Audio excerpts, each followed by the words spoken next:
E hoje eu vim aqui no Teatro Municipal do Rio de Janeiro. Nós vamos bater um papo super interessante e muito quentinho com meu querido amigo Eric Herrero. Ele, que é diretor artístico aqui do teatro, trazendo os maiores espetáculos à frente de várias movimentações e iniciativas para a cultura e a arte aqui no Rio de Janeiro. Bora lá? Vamos conversar com ele?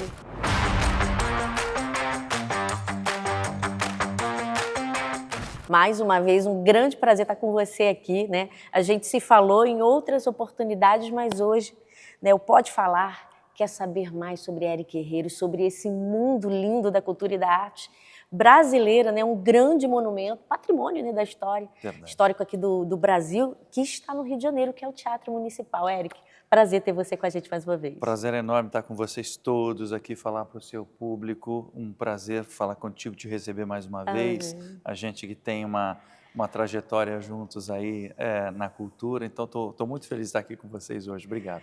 Hoje o motivo do Pode Falar estar aqui no Teatro Municipal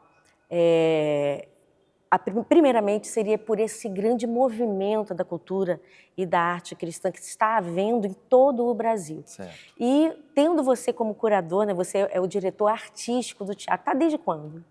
Eu estou aqui desde 2022, estou entrando agora, estamos na nossa 5ª temporada consecutiva. 5ª temporada e já passou muita coisa por aqui, né? Muita coisa, muitos desafios que foram vencidos, né, com uma equipe muito aguerrida.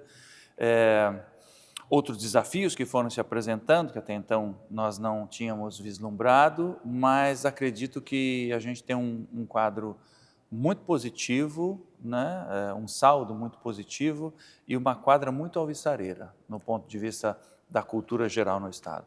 Antes da gente falar sobre, né, como são as demandas, né, de um diretor artístico de um teatro, os projetos, o que já de tão interessante, né, e relevante já passou por aqui, sob a sua tutela. Quem é Eric Herrero? Como é que surgiu a ópera na vida desse curitibano, não é isso? Eu sou paulistano. Paulistano mesmo? Paulistano. É uma história antiga, você tem tempo mesmo? Vamos lá, rapidinho. Então, vamos lá. Seguinte, eu sou paulistano, nasci na Vila Matilde, zona leste de São Paulo. Sou filho de um motorista, meu pai, senhor Valdemar Herrero, que infelizmente já se foi. Dona Olga de Souza Herrero, que era lojista também, infelizmente se foi.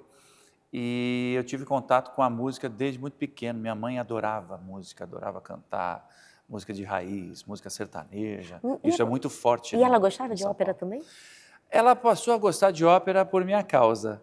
Porque assim, eu tinha o meu avô, o pai do meu pai, era espanhol, ele era de Málaga. Então ele tinha alguns discos de ópera, algumas coisas de zarzuela, sobretudo, que é uma ópera tipicamente espanhola.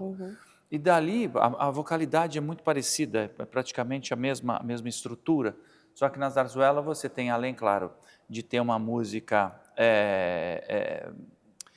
uma composição com a raiz espanhola, né? Ali muito forte, temas do folclore espanhol, etc. Tal, mas você tem diálogos falados. Essa é a única grande diferença na estrutura. Assim. Aí você tem a zarzuela de gênero menor, que são mais curtinhas, com coisas do cotidiano, e a de gênero grande, que aí tem geralmente histórias de rei, de rainha, etc. E tal.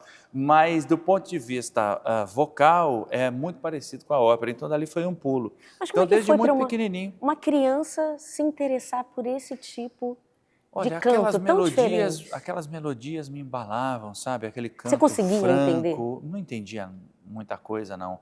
Mas aquela coisa de criança, de ficar copiando, ouvindo, imitando, sabe? Esse tipo de coisa, isso aí eu sempre tive. E aí, lá na adolescência também, aí, por conta de uma prima um pouquinho mais velha, eu fiz parte de um grupo amador de teatro, lá em São Paulo, no bairro da Penha, Teatro Martins Pena. E isso foi fazendo com que eu ganhasse força a vontade de realmente ser um profissional da ópera, né? Mas a gente vinha de uma família simples, uma criação muito difícil, complicada. A gente nunca passou necessidade, fome, etc. Mas era uma vida muito regrada, muito difícil. Então, aos 18 anos é quando eu comecei a conseguir, trabalhando comecei a conseguir pagar um pouco assim os meus estudos, é que eu realmente decidi ingressar num conservatório. Estamos falando de 1990 Isso foi em 98, 97 para 98. E eu comecei a trabalhar com telemarketing, vendendo assinaturas de revistas. Sério? Exatamente. Se lembra como é que era o atendimento? Ah, eu lembro. A gente fazia, não vou falar o nome da editora, Não porque fala senão o ela nome tem da que empresa. ela tem que patrocinar o programa Exato. e o programa merece o patrocínio. Mas eu vendia assinaturas de revistas, inclusive de gibis infantis, de uma turma muito famosa. Eu liguei para o Eric Herrero, como que ele me atendia? Não, na verdade, Aliás, o Eric Herrero que ligava. Você era o ativo. Exato, nesse não caso não era receptivo, Então, era como é que ativo. você Então atendia? eu ligava e Alô? falava, alô, bom dia, por favor, gostaria de falar com a dona Cláudia. É ela? Dona Cláudia, bom dia, aqui quem está falando é Eric, tudo bem? Tudo. Estou entrando em contato contigo porque nós estamos hoje com uma promoção especial da Editora X e que tem produtos para toda a família. E a senhora sabe que justamente a leitura, hoje, além de ser a base formadora de opinião e para fazer com que a família esteja muito bem informada, faz também com que haja uma união na família, porque através da leitura e das notícias, a família se encontra ali depois, em tal momento, para conversar, para dialogar. Pronto, etc. comprei a Começava assinatura. assim. E aí assim, e vendia bem. Eu batia bem as metas e tudo mais. Mas depois teve um gerente lá, super gente boa, que descobriu que eu cantava, que eu gostava de cantar.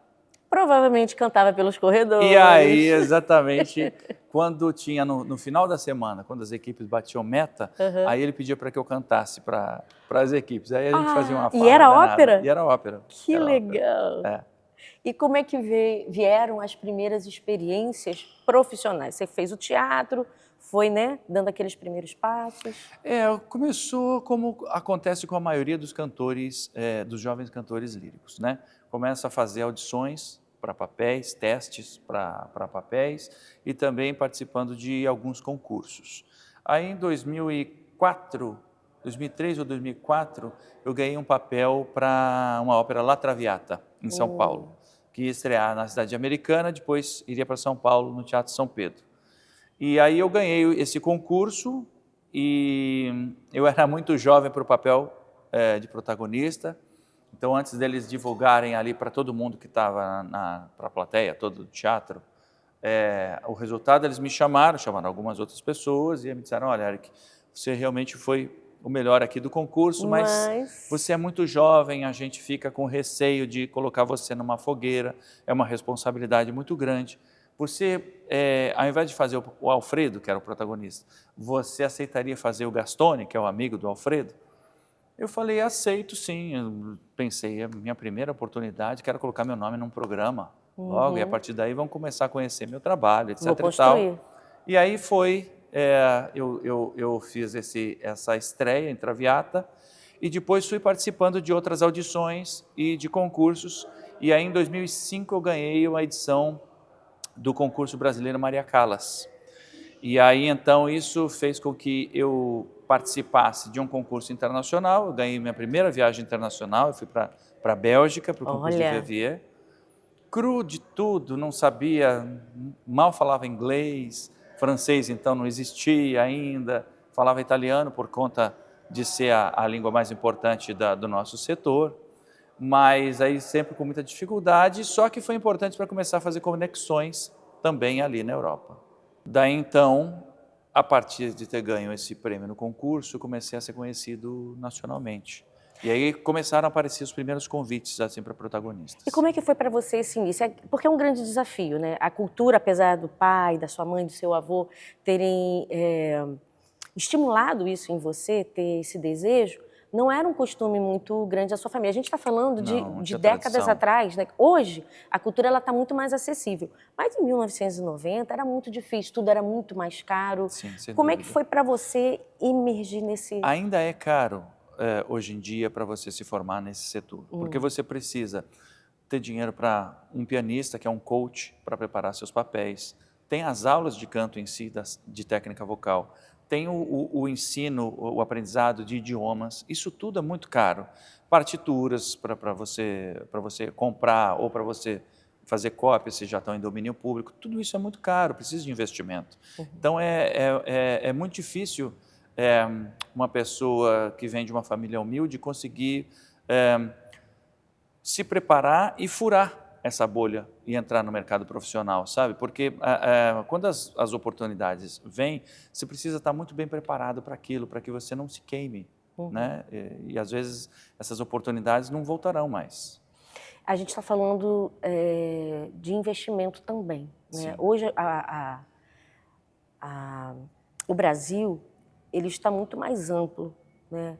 Muito mais aberto e, ao mesmo tempo, muito mais diverso. A gente consegue ver a diversidade na cultura, nas artes, Graças a Deus. mas ainda assim tem muito que conquistar. Sim. Hoje, um jovem, uma jovem, querendo ingressar no canto lírico, qual mais ou menos o investimento ou o que ela precisa fazer para seguir esse caminho? Então, o ideal é que essa pessoa faça um curso regular, vá para a academia, vá fazer um curso na UFRJ, na Unicamp, na USP, tenha uma formação acadêmica. Por quê? Entre você ter uma formação e você conseguir fazer a carreira de solista, vai uma distância gigantesca, porque existem muitos profissionais que vão chegando a cada ano e o mercado ainda é muito pequeno, é muito difícil você se posicionar, você conseguir essas primeiras oportunidades. E ao passo em que, se você tem uma formação acadêmica, isso te dá, Cláudia, outras possibilidades, aumenta o seu leque de atuação dentro do setor até o momento em que você realmente consiga se firmar e fazer carreira. Inclusive, tem o fator da sorte, né, para que você consiga uma carreira, seja em todas as profissões. Imagina, então, numa profissão Eu acho que tudo é um pouco de oportunidade também. Claro que tem o seu investimento, a sua dedicação, mas tem aquela coisa, né, o famoso estar no lugar certo na hora certa, às vezes. Né? Sim. O ideal, se você for trabalhar com o panorama ideal, é que você se forme, que você tenha dinheiro para investir num pianista, num coach, para te ajudar na preparação dos papéis, que você fale inglês e italiano, pelo menos, depois francês e alemão, mas inglês e italiano. Algumas óperas também são cantadas em Sim, em a gente alemão. canta também em francês, em alemão, em russo, tem ópera até em húngaro, fiz muita coisa em tcheco, do compositor Janáček, então é muito importante você ter essa facilidade com idiomas, para que você decore também todos esses papéis em outro idioma. Isso não é nada fácil. E hoje o Teatro Municipal, ele está aberto para esse tipo de ensino? Quais são os incentivos que vocês têm, principalmente para essa criança, para esse adolescente, para esse jovem, como foi você alguns anos atrás, que talvez tenha esse desejo, tenha essa paixão, mas não tenha a oportunidade? Então, o Teatro Municipal já teve uma academia de canto muito importante aqui, chamada Abdu Sayão, e que infelizmente não teve continuidade. Antes da pandemia, ela foi encerrada. Nós temos um desafio muito grande de trazer isso de volta. Nós temos no Brasil a Academia do Teatro São Pedro, acho que tem um ópera estúdio do Teatro Municipal de São Paulo, e temos também uma companhia que faz isso no Rio Grande do Sul com muito êxito mais recentemente. O Teatro Municipal ainda não tem essa academia. Então, o que eu trouxe de 2022 para cá? Uma série de masterclasses que caminha paralelamente à nossa temporada artística oficial, na qual os artistas que vêm nos visitar para cantar, ou para reger, ou para tocar, eles oferecem essas classes, essas aulas, gratuitamente aos jovens do Rio de Janeiro e do Brasil. E de 2022 para cá, nós temos, além de dar essa formação, esse estágio final de formação dos jovens, nós temos conseguido conhecer jovens talentos e dar oportunidades. Então, alguns desses que se saem muito bem nessas masterclasses começam também a ser convidados por nós a participarem de recitais e até mesmo papéis em óperas. Nós temos alguns números, alguns casos aqui interessantes de pessoas que foram descobertas e que já começam a se consolidar no mercado, recebendo convites de São Paulo, de Manaus, de Belo Horizonte, o que nos deixa muito felizes. Vocês acabam, né, exercendo a função de olheiros quase, Exatamente. né? Descobrindo novos talentos. O Teatro Municipal está na vanguarda nesse sentido. Há pouco tempo eu participei como banca, né, de uma audição aberta em um teatro, e os jovens que se apresentaram com o melhor nível ali, e isso foi consenso geral dessa banca, foram os jovens fluminenses, justamente por conta desse trabalho e dessas oportunidades que o Teatro Municipal tem conseguido oferecer e contemplando os jovens talentos que tanto precisam de oportunidades. Hoje você é diretor artístico, mas como um grande tenor, né, que você ainda é e canta Obrigado. ainda, você obviamente passou por vários teatros. Hoje nessa função, estando por trás dos bastidores, com o olhar e o seu conhecimento para todo o Brasil, quais são as iniciativas que hoje tem, que você consegue acompanhar em outros teatros pelo Brasil inteiro? A gente tem uma iniciativa extremamente positiva e, apesar de jovem, já colhendo muitos frutos de qualidade, no Rio Grande do Sul. Tem uma companhia no Rio Grande do Sul, justamente que tem conseguiu um espaço dentro do teatro ligado ao poder público, lá começaram do nada, e que é encabeçada por 2 cantores, Eico Senda e Flávio Leite, para quem eu mando meu grande abraço, e que também tem essa visão e essa sensibilidade por serem cantores e serem artistas líricos. Essa iniciativa deles é muito exitosa e é um caminho que a gente deve seguir em outras praças do Brasil. O Brasil é muito grande, né? A gente está falando de um país que é um continente, então a gente não pode ter ainda um mercado tão fechado da ópera e do balé. Agora vamos, já que você entrou nesse aspecto do poder público, como dirigente, vamos assim dizer, gestor, né? O que falta ainda para que haja mais incentivo, mais oportunidades, ou o que falta, ou o que você vê que ainda não está funcionando corretamente, poderia ser melhor, olha, estão errando nisso, se a gente fizesse tal coisa, avançaríamos mais. Porque a gente está falando do Teatro Municipal do Rio, mas com larga escala para o Brasil inteiro. Sim, verdade. Eu falei agora há pouco, eu usei o termo vanguarda, e eu utilizo isso para o Rio de Janeiro como estado. Você vê que nós temos uma gestora que está há 6 anos, né, à frente da pasta. Isso é sui generis, isso dificilmente acontece no Brasil, a gente sabe como que é a questão quando muda política, os cargos, que vai mudando. Antigamente mudava quase a cada 4 anos, hoje em dia a gente vê mudanças de 2 em 2 anos, porque todas as esferas políticas se entrelaçam. Eu ia até falar isso, você e ela, vocês estão um pouquinho fora da curva. Há muito tempo isso não acontecia, verdade. E então eu vejo que a questão da perenidade, né, de um trabalho implantado é que vai fazer com que você consiga colher frutos. Quando a gente fala em poder público, por conta da burocracia que é inerente ao setor, nós temos sempre medidas de médio e de longo prazo, e algumas de longuíssimo prazo. Então, quando você dá tempo a um gestor, no caso, por exemplo, da nossa secretária, Daniele Barros, que está há 6 anos à frente da pasta, você consegue ver uma construção, como começou lá atrás, e uma construção que dá frutos hoje sui generis. Talvez não seja, então, aí o ponto da questão, porque quando um gestor está começando, vem com algumas iniciativas, a coisa está começando a tomar corpo, e aí vem, infelizmente, por questões políticas, porque são cargos eletivos, né, que são dados. De indicação política. De indicação política. Claro. Aí quando aquela pessoa, aquele cara, aquela mulher está começando a fazer uma construção bacana, sai, aí tudo do zero é reconstruído.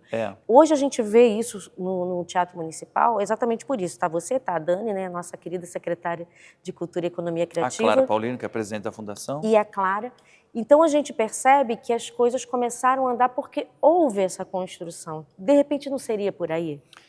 A cultura precisa ser encarada, como tem sido encarada aqui no Rio de Janeiro, como um setor que é crucial para o desenvolvimento social, né? Através do desenvolvimento social é que você chega a um desenvolvimento econômico. Mas no Brasil, de forma geral, a gente quer fazer sempre o inverso. O inverso. A gente está sempre muito preocupado com a ordem do dia, que é a questão do dinheiro, e tem que estar preocupado. Mas a gente não dispõe da mesma boa vontade, vamos dizer assim, quanto à construção gradual, mais consistente do desenvolvimento social. E a cultura é a base desse desenvolvimento social, ao lado da educação. Né? Você vê que todas as nações desenvolvidas da Europa chegaram a esse ponto quando entenderam isso. O poder da educação e da cultura. Exatamente, o poder da educação e da cultura. Porque além de fazer com que haja uma construção de uma sociedade democrática, é uma sociedade independente. E nem sempre, infelizmente, essa independência é bem vista ou benquista. E eu vejo isso aqui no Rio de Janeiro como um exemplo para o restante da federação, sabe? Um trabalho muito consistente. Você vê o fomento passou de 80 milhões para mais de 1 bilhão e 100, né, nesse período. Você vê uma lei de incentivo batendo todos os recordes com projetos aprovados, projetos que fazem com que o recurso público seja descentralizado, com que seja capilarizado, com que chegue à ponta, justamente ali no fazedor de cultura, no artista, aquele que mais precisa. Então, eu acho que é um exemplo, não é uma teoria, é uma realidade que deve ser replicada nos outros estados da federação. O Teatro Municipal, ele é uma grande engrenagem e, simultaneamente, acontecem várias atividades ao mesmo tempo. Lá no Teatro Principal, né? Como é que se chama? A gente chama de sala de espetáculos. Sala de espetáculo, que é aquela plateia maravilhosa e tradicional que a gente conhece no Teatro Municipal. E aqui no Voyeur vai, daqui a pouquinho, começar a acontecer um ensaio, não é isso? Isso, tem um ensaio aqui daqui a pouquinho da Ópera do Meio-Dia, que é um projeto ligado ao coro do Teatro Municipal. É um projeto que a gente trouxe de volta, que começou lá nos anos 80, com muito sucesso, na época da gestão da presidente Dalal Ascar, com a direção do maestro Luiz Fernando Malheiro. E depois de um tempo ficou sem a Ópera do Meio-Dia. Então, no ano passado, a presidente Clara Paulino, juntamente com o coro, trouxe de volta essa série. Como nós temos também no Assírio, que funciona muito bem, né? Que fica abaixo do Teatro Municipal ali, o salão, nós temos uma série que é ligada à Orquestra Sinfônica do Teatro Municipal, que se chama Música no Assírio, uma série quinzenal também com muito sucesso. Aqui nós estamos no foyer do teatro. O que significa o foyer? O foyer do teatro aqui, onde a gente tem um Visconde maravilhoso, depois vocês podem... Vocês estão vendo aí as imagens, né? Exato, as imagens maravilhosas desse local, onde a gente também vai abrigar uma série no segundo semestre. Estou dando aqui em primeira mão, mas não posso trazer muitos spoilers. E então o Teatro Municipal, além disso, funciona também o Boulevard, recebendo grupos de fora do teatro. É um teatro que pulsa, que produz cultura não só na sua sala principal, onde a gente tem a temporada artística oficial, mas em todos os setores do teatro, funcionando e gerando emprego e renda. Para quem hoje gostaria de visitar o Teatro Municipal, o teatro, né? Como toda carioca, a gente fala teatro. O Teatro Municipal, ele está aberto ao público? Como funciona? Todas as salas, todos os acessos podem ser utilizados? O Teatro Municipal tem, durante toda a semana, acho que só na segunda-feira que não, mas durante toda a semana, alguns horários de visita guiada. Isso é ligado ao nosso setor educativo e à chefia de gabinete da presidência. Então, pelo site do teatro, vocês conseguem agendar com um valor super acessível. Além disso, tem algumas visitas brincadas para os pequenos. Tem oficina de desenho que acontece aqui nesse espaço do foyer. E tem algumas visitas esporadicamente, mais assim no período de outubro, que tem Halloween, etc. e tal, tem visita fantasma, enfim, uma série de atividades muito interessantes que vocês têm acesso através do site do teatro. Que bacana. Eric, com tanta coisa para acontecer ainda, a gente nem chegou na metade do ano. Mas que espetáculos estão para ainda entrar em cartaz agora? Você pode adiantar para a gente? A gente acabou de fazer mais uma vez Carmina Burana com muito sucesso na sala de espetáculos. Foi um espetáculo que estreou em setembro do ano passado E aí a gente recebeu assim uma chuva de pedidos pelas redes sociais. É um espetáculo muito conhecido, Exato, tradicional. e-mails e tal, e foi feito em forma de ópera encenada pela primeira vez em setembro do ano passado, e aí ele ganhou uma roupagem nessa versão 2026, casa lotada, todas as 5 apresentações. Agora, este mês aqui de maio, a gente tem o Balé do Teatro Municipal de volta, a companhia mais antiga e tradicional do Brasil, de balé clássico, com La Fille Magardé. Depois, em junho, nós temos o Música Brasileira em Foco, onde nós trazemos a música brasileira de concerto em destaque. Além de tudo, é um trabalho sempre muito bacana do nosso arquivo musical, no desenvolvimento de partituras, no resgate de obras, e vamos ter 3 compositores, então, homenageados agora em junho. Em julho, o Teatro Municipal celebra 117 anos. Julho? Julho, dia 14 de julho. O teatro tem a ligação com a França não só na sua arquitetura, por ser inspirado, uma parte do projeto ser inspirada na ópera de Paris, no Palais Garnier, mas também porque o seu aniversário acontece na data da queda da Bastilha, né? Que dia legal. 14 de julho. E aí vamos completar 117 anos com um título que há 80 anos não vem ao palco do teatro, que é Salvator Rosa, do brasileiro Carlos Gomes. Carlos Gomes. Isso é uma alegria muito grande, porque é uma parceria com Música Brasilis, que fez o resgate da partitura, né, da edição da partitura, e a Ópera de Manaus, o Festival Amazonas de Ópera, vai levar o nosso projeto para lá no festival deste ano. Então, mais uma parceria importante para nós. Depois, em agosto, a gente volta com o balé no palco. Aí, em agosto, nós vamos ter Dom Quixote. Já bota muita aí gente pedindo. já bota meu nome aí nessa lista. Exato, tá bom. Dom Quixote. Em setembro, nós temos o Festival Oficina da Ópera. O festival vai para a sua 4ª edição. É um festival, Cláudio, que foi criado justamente para dar oportunidades de treinamento prático para jovens artistas, mas de equipes criativas, ou seja, diretores cênicos, figurinistas, maquiadores, contrarregras, cenógrafos, que não tinham oportunidade, e nós notamos que sempre que nós vamos fazer ópera, principalmente ópera no Rio de Janeiro, a gente importa profissionais. Então estava na hora da gente formar aqui. Então em 2023 a gente criou isso, a gente recebe esses artistas, jovens artistas no teatro, eles ficam durante alguns meses aqui, sob a mentoria de funcionários e servidores mais experientes. Sim, sim. E aí eles desenvolvem 3 títulos todos os anos.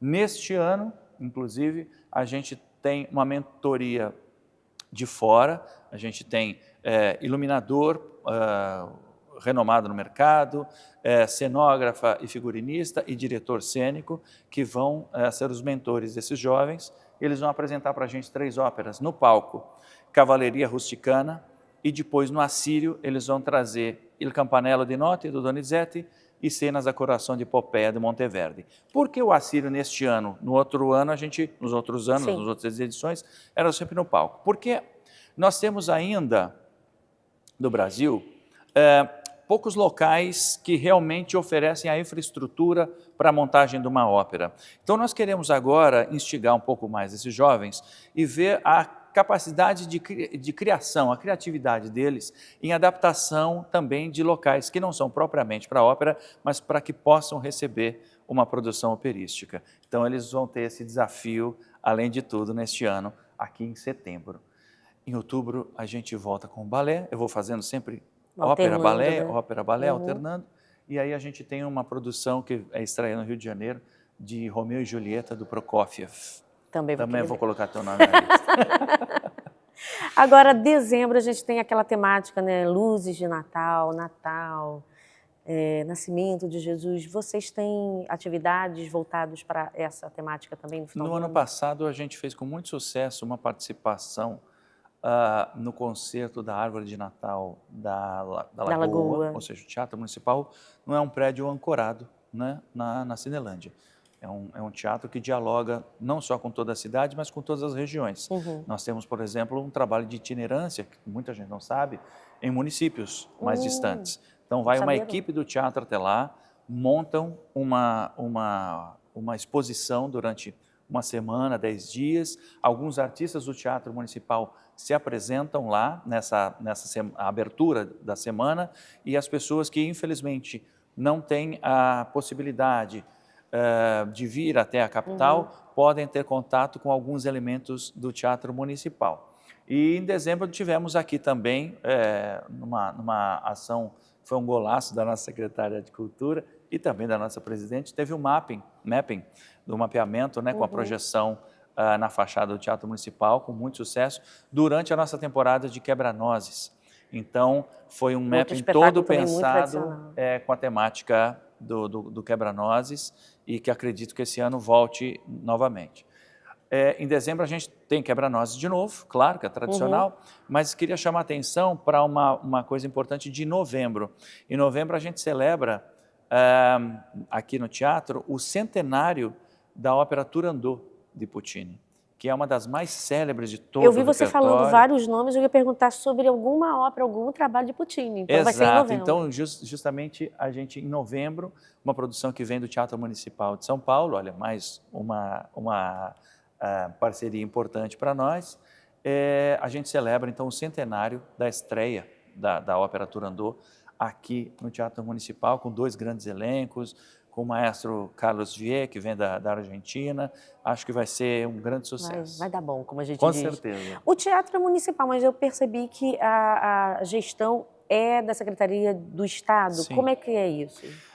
O Rio de Janeiro, quando deixou de ser capital, passou por algumas adaptações. Então, nesse período em que o Rio, infelizmente, deixou de ser capital, que foi construído Brasília, o teatro passou a ser gerido pelo Estado, pelo governo do Estado. Sim. Então, ele é um órgão, uma fundação vinculada à SESC, a região. Ele tem só, então, um nome pela tradição, tradição, Teatro Municipal do Rio de Janeiro, mas a curadoria é da Secretaria de Estado. A gestão é da nossa SESC. Maravilhosa, Dani. Exato. Beijo para você, Dani, Beijo, também, Dani, que já passou aqui no Pode Falar. Daqui a pouquinho a gente vai misturar um pouco as imagens, porque eu quero que você conheça um pouco também do teatro principal, né, que vocês chamam de? Da Sala de Espetáculos. A Sala de Espetáculos. Que eu já tive a oportunidade de entrevistar o Eric há um tempo atrás. Foi mesmo, foi em 22, quando eu estava chegando. Você estava chegando aqui. Verdade. Mas antes da gente passar para lá, eu queria saber de você, com toda a sua sinceridade, ainda a cultura no Rio de Janeiro, eu não quero falar só do Brasil, porque cada estado tem a sua peculiaridade. Sim. A cultura no Rio de Janeiro avançou a passos largos, está caminhando de pezinho em pezinho como uma criança, ou as coisas ainda não avançam? O que você acha que poderia ainda ser feito? Olha, sinceramente, eu faço uma leitura muito positiva. A gente avançou muito em muitos aspectos. Como nós temos uma questão de cultura, a respeito da cultura, você não consegue, em uma década, conseguir recuperar décadas de, não vou dizer abandono, não, porque não seria justo, mas de falta de visão e de olhar com carinho, né? Então, há muitos desafios ainda a serem vencidos, mas a gente nunca pode esquecer de onde a gente saiu, porque senão também a gente acaba ficando desanimado, né? Com as dificuldades e os problemas que cotidianamente nós somos enfrentados. Eu acredito que a gente avançou bastante. Tem muita coisa ainda para acontecer. Aí depende também muito de uma vontade divina, né? Se essa gestão continua, eu acho que deveria continuar. Eu não estou falando por minha causa, estou falando pela cultura. Sim, em pela si, resposta pela que resposta hoje. em si, pelos resultados que a gente tem tido, assim, sem par na história recente do Rio de Janeiro. Eu vou dar uma de advogado do diabo, não gosto dessa expressão, mas é verdade. A gente não quer entrar no viés da política, mas como são cargos, né, de indicações, a gente percebe, como você falou, né, falta de visão, uma falta de um olhar mais adequado. Mas a gente vê a negligência, né, em vários meios de cultura e arte. Por exemplo, o museu na Quinta da Boa Vista que pegou fogo. Infelizmente, uma perda enorme para a nossa cultura brasileira, de artefatos, de monumentos, de várias outras coisas, e foi por falta de uma manutenção adequada. Simplesmente estava a Deus dará. Mas a gente percebe que aqui no Teatro Municipal e em algumas outros lugares, outras casas de cultura no Rio de Janeiro, isso já não acontece, né? O que na gestão, na Clara, na sua, que vocês estão vendo que está dando certo e vale a pena investir?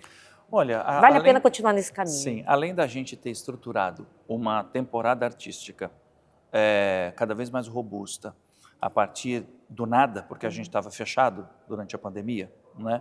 E você sabe que quando a gente está fechado, os recursos também são mais escassos, né? Você tem um equipamento que tá fechado, as pessoas não podiam ter acesso a esse equipamento, cada um estava vivendo o seu período de isolamento em casa.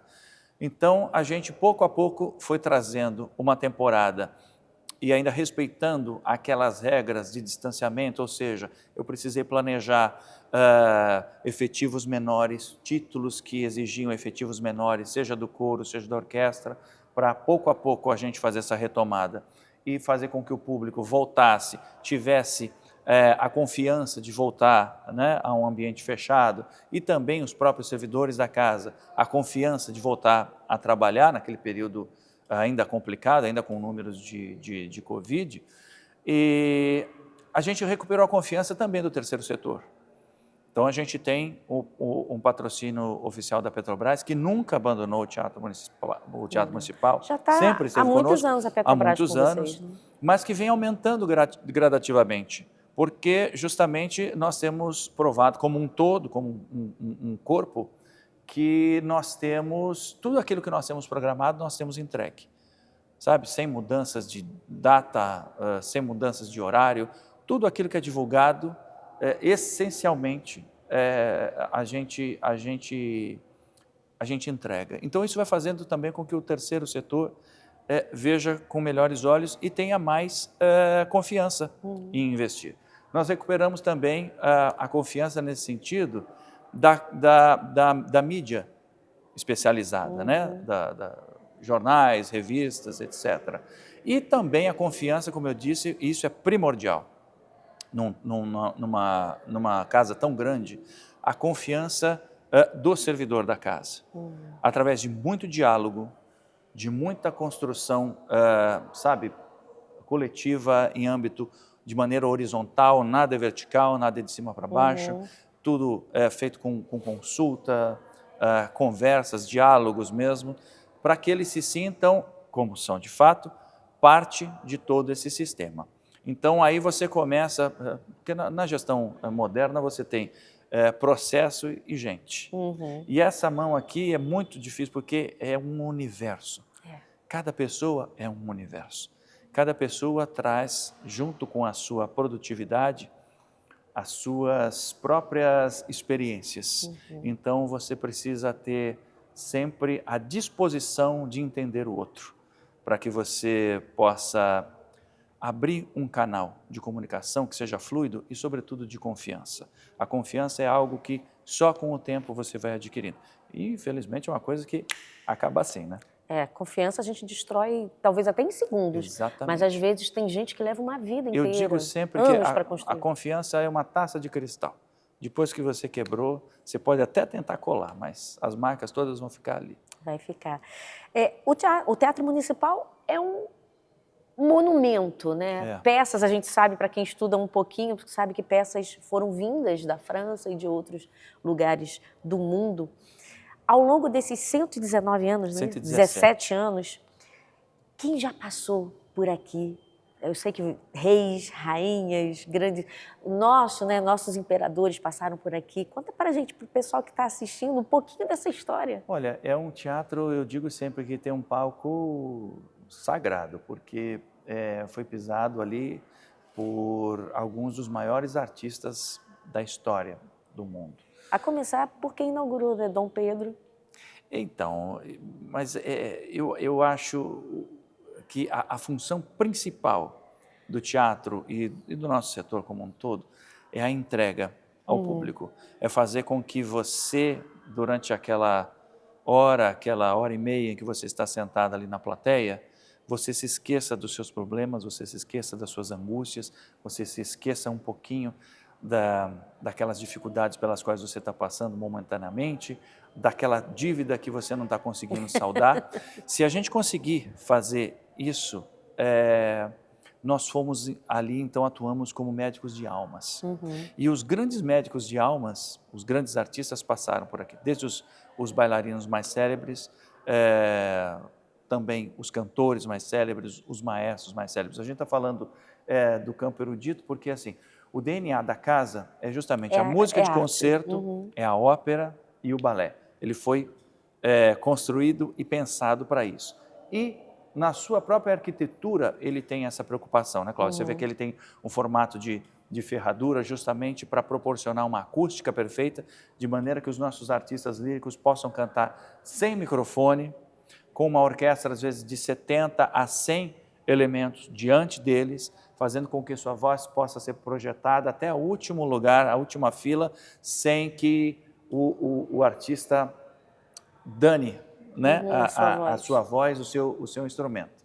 Então, é muito importante saber disso, que o teatro recebe outras vertentes artísticas e acho que precisa receber mesmo. Algum espetáculo ou algum concerto de rock? Olha aí, eu querendo trazer o rock. Eu não sei se de rock teve, mas nós temos alguns parceiros, assim... O que de diferente já passou por aqui? De décadas, assim, do teatro, em que a gente recebe cantores populares célebres, como, por exemplo, Dionne Warwick, que vieram aqui algumas vezes. Vi um show fantástico do Ivan Lins aqui, que eu sou super fã, entende? Ou alguns crossovers, como acho que 10 tenores, uma coisa assim, que eles fazem um repertório meio Andrea Bocelli. Então, é um teatro que também está aberto a isso, mas essencialmente, até por conta dos servidores da casa, a gente mantém a nossa tradição e o DNA, e é muito importante sempre um gestor conhecer muito bem o DNA daquele equipamento o qual ele pretende dirigir, né? Que legal. Para quem não sabe, o Eric é cristão, né? Há muito tempo. E com esse olhar da cultura, como um gestor, né, da cultura e da arte aqui no Teatro Municipal, e ao mesmo tempo tentando conciliar com a sua fé, a gente percebe hoje muitos espetáculos, shows e eventos de cultura e arte cristã. Como é que você vê esse crescimento? Eu acho que eu vou falar do ponto de vista mercadológico mesmo, Sim. Tá? É um mercado que a gente não pode desprezar, porque é um mercado que movimenta um número muito grande de pessoas, que gera, eu estou falando não só da música, mas do cinema também, há pouco tempo tivemos juntos, inclusive, né? Sempre que posso, vou naquelas pré-estreias maravilhosas e tudo mais. Meu filho ficou super fã do Davi, que ele assistiu, maravilhoso, maravilhoso. Se você ainda não assistiu, assista, independentemente da sua religião, não faz mal, assista. Encare como uma produção, uma animação assim, de grande qualidade e que só vai trazer espetaculares valores para você e para a sua família. E é disso que a gente está carecendo agora. Mas voltando à tecla, é um mercado muito grande, que gera muito recurso e que, portanto, gera muito emprego. E nós não podemos mais desassociar, por uma questão de preconceito, e essa é a palavra, de preconceito religioso, uma coisa da outra. A gente tem que valorizar essas iniciativas que geram emprego, que geram renda e que, sobretudo, voltando ao início da minha fala, geram independência. A partir do momento em que você tem geração de emprego, você tem justiça social e você tem independência. E é isso que uma sociedade sadia precisa. Acaba sendo inclusivo, né? Porque a gente percebe várias vertentes de cultura e arte, e é lícito e é super válido a gente ver, porque, inclusive, a cultura brasileira, ela é miscigenada. Sim, é riquíssima, né? Potente. Riquíssima. Nós temos aí grande parte de uma cultura, de uma identidade nossa, né?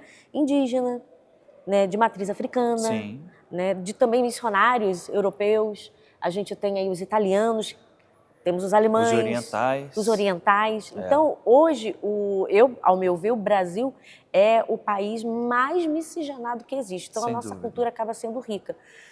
Mas esse público, e eu falo respondendo até por mim mesmo, que estou inserida na cultura e na arte, eu não me sentia representada em vários aspectos. Porque se a máquina pública ela está para atender a todos, esse todos tem que ser todos. Todos têm que ser todos de verdade. Não dá para ser uma parte ser atendida e uma outra parte não atendida. E é uma parte, repito, gente, que é muito grande. Então, a gente precisa também atender a essa demanda da sociedade e a arte gospel, mesmo falando agora um pouquinho sobre o governo, no governo Dilma, não é? Foi reconhecido como um patrimônio nacional. Então, a gente precisa incentivar isso e caminhar todo mundo de mãos dadas. A cultura enfrenta, no mundo inteiro, não é só aqui, tá, Cláudia, no Brasil, dificuldades históricas mesmo, porque sempre que há uma contingência, sobretudo financeira, por N motivos, ou crise mesmo internacional, ou por guerra, etc. e tal, é um dos primeiros setores que sofre o maior corte. Verdade. Então, nós todos que somos trabalhadores da cultura, independentemente das nossas religiões, nós temos que caminhar de mãos dadas, porque caminhando de mãos dadas muitas vezes já é muito difícil. Imagina então se cada um for para o seu lado, cada um remar o barco para o seu lado, né? Eu acredito nisso, eu acredito que com respeito, né, e unidade, mesmo que com visões um pouco diferentes, mas se a gente se unir e um respeitar o espaço do outro, só tem a cultura a ganhar. As visões diferentes são muito bem-vindas. Claro, porque isso cria é da diálogo. democracia. Cria diálogo. A gente sai numa discussão, à base de um diálogo, a gente sai enriquecido. Sim. A gente sai sempre tendo aprendido muito mais, né? Então, o que não pode faltar nunca é o respeito às diversas religiões, aos diversos pensamentos políticos também e aos diversos times de futebol também. Eric, é uma honra mais uma vez receber Muito você obrigado. aqui. É uma pena que a gente está chegando ao final, gente. Mas você que está aí em casa assistindo, ó, aproveita, curta esse vídeo, curta essa entrevista, se inscreva aqui no meu canal também, porque tem sempre entrevistas e vídeos super relevantes. Eric, para a gente encerrar, né, esse homem viajado que é você, por todos os lugares que você já adentrou, compartilha com a gente, assim, de todo esse seu tempo de estar atrás, nos bastidores agora, mais recentemente, Sim. e todo o processo seu como artista, estando à frente dos palcos, o que mais toca o tenor Eric Herrera, o que mais te emocionou ao longo de todos esses anos? Olha, eu vou falar primeiro como artista, Sim. como tenor. Do ponto de vista pessoal, óbvio, o momento do aplauso ao final de um espetáculo é gratificante demais. É um abraço que o público dá em você e você se sente ali realmente contemplado depois de tantas dificuldades pelas quais passou pela vida para conseguir chegar ali naquele momento. O público que compra e senta naquela cadeira, ele não faz ideia do que vocês passaram, das dificuldades, das doenças, às vezes tem que superar, Exatamente. Cantar com um monte de corticoide, com febre. Às vezes com faringite, ou às vezes o filho que está mal em casa, tendo com perdido febre. Talvez um ente querido. Exatamente, a esposa foi até o hospital levar seu filho, você está ali no palco e vice-versa, porque ela é cantora também. Às vezes eu estou lá no hospital e ela está cantando. Ai, então legal. As pessoas não imaginam as dificuldades grandes e as privações pelas quais a gente passa, porque muitas vezes a gente deixa de participar de um aniversário importante de família, uma reunião em família, porque você tem uma apresentação, ou porque no dia seguinte você tem uma apresentação, então você precisa poupar a voz, você não pode se arriscar a pegar um vírus, etc. e tal, e fazer ruir toda uma produção. Um solista tem uma responsabilidade muito grande nesse sentido. E quando a gente fala de aplauso, não é vaidade, não, é esse acolhimento, é um né? bálsamo. Porque o aplauso ao final de um espetáculo, ele é o carinho do público, todos juntos, Exatamente. Como se eles estivessem abraçando vocês. Exatamente. Né? Do ponto de vista do gestor, sobretudo, é quando você vê jovens artistas que, através do nosso trabalho, foram revelados e que começam a se consagrar, recebendo, sabe, convites não só para espetáculos profissionais no Rio de Janeiro, mas em todo o território nacional. Você vê espetáculos ali que, durante o processo, foram muito difíceis de conseguir, muitos problemas foram resolvidos, tiveram de ser resolvidos ali, você vê tudo funcionando, então aquilo também te dá uma alegria enorme. Uma gratificação, muito, né? Muito gratificante. Eu acho que talvez nem dinheiro pague tudo isso que vocês recebem. É uma coisa sui generis, que só quem passa por isso sabe como que é. É igual como ser pai. Você também tem filho, você sabe. Só quem passa por isso é que sabe. Éric, obrigada mais uma vez por estar aqui conosco. Obrigado. E se você quiser, pode também deixar o seu recado para os nossos, nesse momento, as pessoas que estão em casa assistindo. Vou pedir, quem quer vir ao Teatro Municipal, quem que de repente, eu amo canto lírico, como é que ele pode fazer? Olha, venham sempre ao Teatro Municipal do Rio de Janeiro. É um teatro de todos, aberto a todos. Mesmo você que imagina assim, não é um local para mim. É sim. Você é contribuinte, assim como todas as outras pessoas. Você paga impostos, então é um teatro que trabalha para você. Acompanhe sempre o nosso site e também nossas redes sociais, sobretudo o Instagram, onde as notícias chegam primeiro, que é @Teatro Municipal RJ, teatro com TH. E também, se você puder acompanhar o meu Instagram, onde eu trago muitas coisas também, que é o @Éric Herrero Oficial. Lá vocês também acompanham muita coisa sobre o Teatro Municipal, sobre o Conselho Estadual de Cultura, etc. e tal. Aliás, num próximo programa a gente fala sobre o Conselho de Cultura. Vamos marcar. A gente encerra o programa de hoje, mas abrindo uma nova temática do Pode Falar, onde nós vamos às pessoas, nós vamos aos lugares, nós vamos conhecer talentos, vamos conhecer lugares super importantes e relevantes no Rio de Janeiro e a gente quer conversar com você, porque aqui você pode falar.